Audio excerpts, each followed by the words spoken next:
Welcome back everyone, Phoenix here with a new Shredder's Revenge video. It's been quite a while since I shared anything related to the game, let alone any videos in general, but I'm working on changing that. I kind of feel like I've said that multiple times, but this time, hopefully true.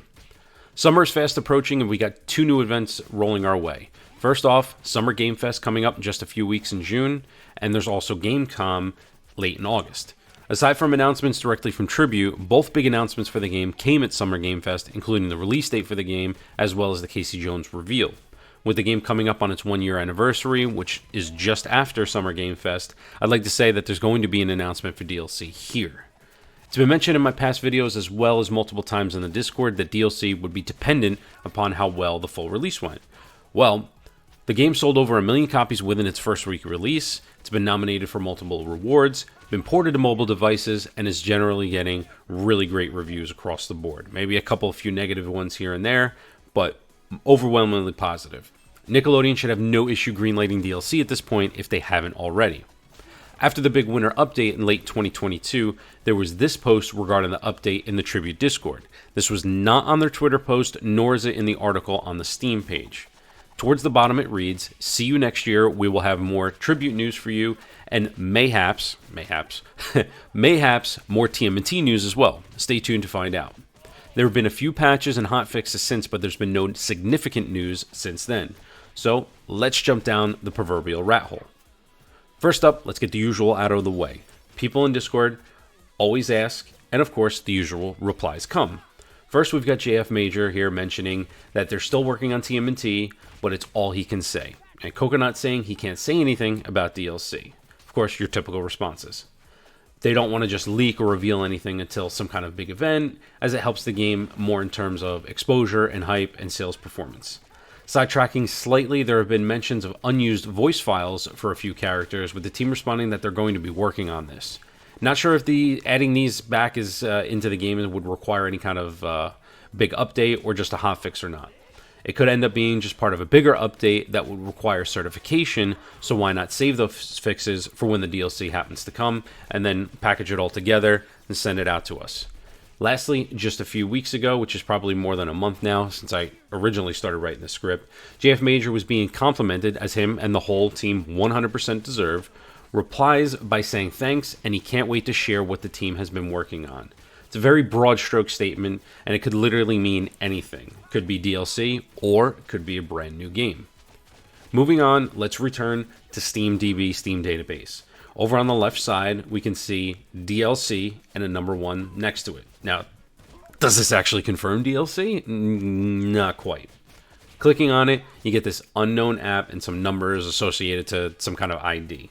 So this is just some kind of placeholder, or is the database totally wrong? I'm not really sure how reliable this site actually ever is, especially in this regard, so you guys can decide on that. As to what the DLC would be, I know I've mentioned this in the past before, but I'm going to say it again. A survival mode akin to Streets of Rage 4 would be a really great addition to this game. You could also have some kind of challenge mode. There were similar challenges that were used in the story mode, so you can make that into one big mode all by itself. And of course, you can have some kind of endless mode, just keep going and going and going, see how many waves you can complete, maybe some kind of leaderboard or something like that. Not sure how hard that would be to incorporate into this game post-launch, but it would be a great addition, or at least just the endless mode all by itself. I'm sure additional levels will be added as well. If you've ever scrolled around the map here, as you can see in the story mode, there's a lot of really unused real estate here. Now, why not cut off the borders to the level, closer to where the levels are? Why leave all this open? Also, playable characters should be on the horizon, as well as it's been said before that the team would love to be adding these, including an interview with Yannick with a Michael Prince of blogcritics.org back during PAX East 2022. Now, I'm not going to start the whole, who should be in the DLC debate again. We've been told before that Nickelodeon has this holy Bible, a list of characters that can and cannot be used. The only thing I'm going to say is that Nick doesn't want brands to be mixed up, according to a post in another Discord, and that's with regards to the new TMNT Saturday Morning Adventures comic. Now, I'm not going to share a screenshot of it. I'm not part of that Discord. It was sent to me separately. I don't know, you can take my word for it, if you want to. But safe to say, anything not related to the 87 cartoon is going to be completely off the table. Now, to those who would be included, I'd say your strongest choices would be Mondo Gecko and Mona Lisa. And I'm actually going to lean a little bit more towards Mona Lisa here, as Yannick and others would like to incorporate an additional female character.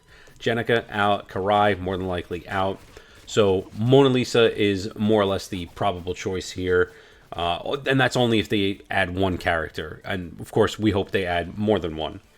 It's also been said in the past that the team would not be doing any kind of alternate costumes that requires entire sprite sheets, full workup of animation frames. It's basically like creating a brand new character. They stated before, it's too much work. Palette swaps, however, could definitely be a possibility in an official capacity for all platforms. As it stands right now, there are a few mods for the game on PC that incorporate such palette swaps, such as including comic colors of the turtle skin, so they're all not that same green from the original 87 cartoon. Also, somebody made a mod that actually has all of the bandanas red like they are from the original comic run. And piggybacking off of this, in the Shredder's Revenge Discord, there have been some users sharing what they would feel would make up the DLC. Here we've got Kudos Force doing some doodles for movesets of the potential DLC characters. They all fit in line with how you would think the characters would act, move, and attack and such.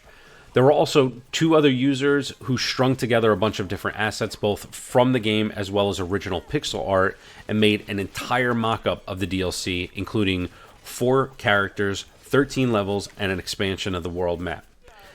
If you wouldn't know any better, you would actually think this is all legit, and that's how good it looks. Everything here is 100% looking authentic, but it's not. It's all just fan art. Now, I would really like to, but I can't actually show all of this or anything like that, as some of the art was from a third artist. I reached out to this person. I never received permission to use it in the video, so I can only really show you the world map that was made because it's from all existing assets from the game all by itself. Now, fear not, if you would like to see the rest and all of this here, you can join the Shredder's Revenge Discord if you haven't already, and search through it, and you'll eventually come across it. Now, I just wanted to add this here after a little bit of digging. I do actually have some doubts on the reveal for the DLC. The times that Tribute has been at Summer Game Fest, they were listed on the official site as a partner. They're not listed this year. There is still a chance that they could show up, though. Side note, I could do without the scrolling of the list here on the site. Just make the games list, the logo stationary. Or am I actually just showing my age here? Well, if not at Summer Game Fest, there is a chance the team could unveil DLC at Gamescom late in August. I couldn't find a list of participating companies on their site as of the recording of this video, but there is a dedicated section on the site regarding indie games. Last chance hope for 2023 would be the Game Awards in December, but I would say that is highly unlikely.